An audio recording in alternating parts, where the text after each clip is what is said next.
গণমাধ্যম হিসেবে সবসময় চ্যালেঞ্জের মুখে থাকতে হয় সবগুলো গণমাধ্যমকে।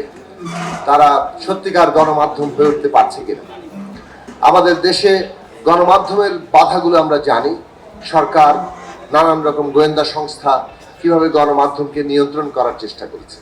এমনকি মালিক পক্ষ কখনো সরকারের সাথে আপোষ করে, কখনো তাদের স্বার্থ গণমাধ্যমকে নিয়ন্ত্রণ করতে চেষ্টা করে।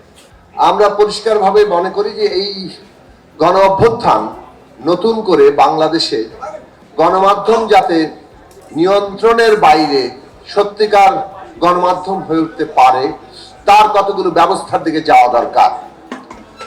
এক নম্বর বিষয় হচ্ছে গণমাধ্যম, সেটা টেলিভিশন হোক, পত্রিকা হোক, সেটা হওয়া উচিত এডিটরের পত্রিকা কিংবা এডিটরের টেলিভিশন। মালিক ইনভেস্ট করেন, কিন্তু আসলে একটা পত্রিকা আছে এডিটরসের পত্রিকা, সেই জায়গাটা আমাদের প্রতিষ্ঠা করা দরকার। দুই নম্বর হচ্ছে মালিকানাও গণমাধ্যম, বিশেষত টেলিভিশন এবং দৈনিক পত্রিকা একটা পাবলিক লিমিটেড কোম্পানিতে যাওয়া দরকার।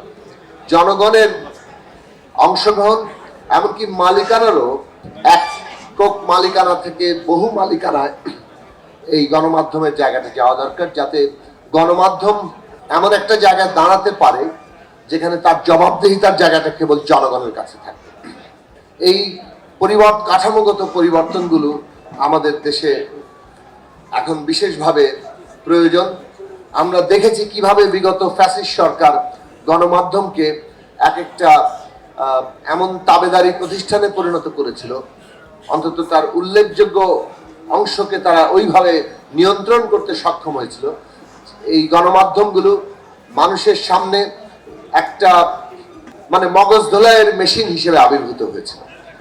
সেটা তারা সফল হয়নি শেষ পর্যন্ত, কিন্তু একটা গণমাধ্যমের সাথে অসংখ্য মানুষ যুক্ত থাকে।